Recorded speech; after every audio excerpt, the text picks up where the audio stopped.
Jenny Beavan. I did the costumes for Mad Max Fury Road as my most recent film. Well, curiously, my path to becoming a costume designer came through my love of theatre, and I always thought I wanted to be a set designer. And in fact, my professor at college said that, you know, I was quite a good set designer and I needn't worry about the costumes, I could always get someone else to do them. And now I find myself as a costume designer in film, but that was another path. I grew up with a boy whose parents were very generous to us. He ended up going to a school where he'd met another boy whose father had known Merchant Ivory. And when Merchant Ivory, Jim Ivory and Ismail Merchant, were in London, they often enlisted Nick and Richard, my friends, to help, and sometimes I got involved too. And this whole world led to me beginning to work with them, but in the costume field. So that was really how I changed over. And then I became very interested in the whole thing of telling stories with clothes. And here I am still. Having always loved doing the sets and the environments for plays and whatever, I found that when I started to work for Merchant Ivory and they wanted me to work with actors and find clothes for them, I found that world very, very interesting, and I hadn't really thought about it before. I think in theatre you tend to do costume drawings and then dress the person accordingly. And this is a long time ago I'm talking. And somehow in film it was more creative and all about finding clothes and dressing someone up.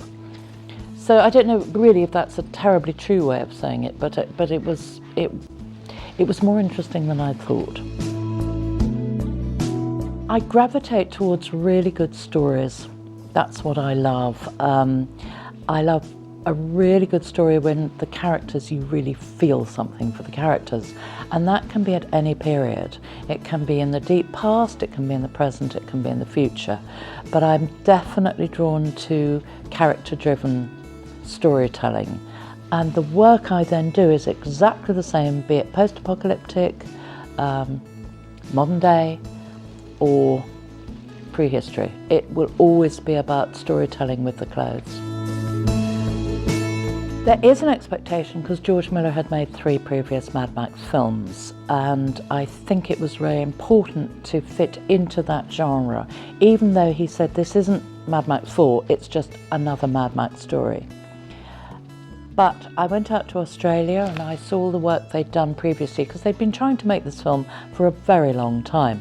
So there was a lot of ideas, concept art, storyboards, even a graphic novel drawn by Brenda McCarthy. So there was a lot of visual stuff, and I found that very interesting to see. And obviously the vehicles, they'd actually started to make them. I went out to the workshops in Sydney and saw the actual vehicles, which was mind-blowing. And I knew therefore I was having to fit into this world, and I said to George, would he like it if I brought something new to it? And he said yes. So I went off and did my own research in and around these characters. On this film we had no script. We never had a script. We actually shot a storyboard. So it was quite hard to, I'm so used to a script. It's the basis of my work. And on this we had character references, we had some Bible and backstories, but we didn't actually have a script. So I was in a new world. I think they should know that we are storytellers.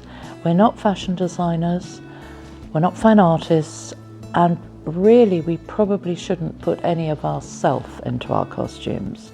We should absolutely design these clothes for these characters and the stories these characters have to tell to support the actors doing it. And I think there is a perception that we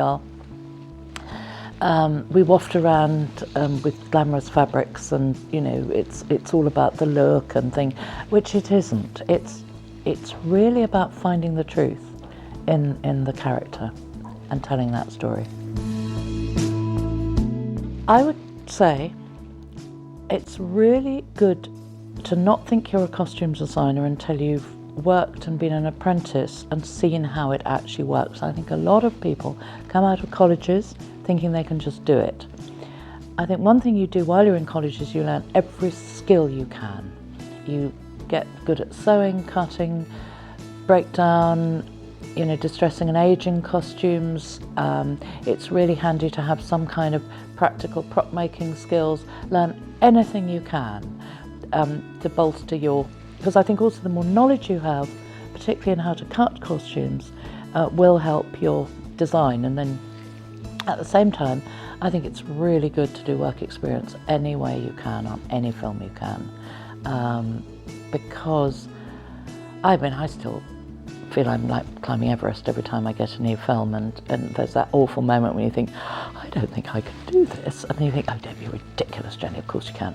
But it's not to be overconfident.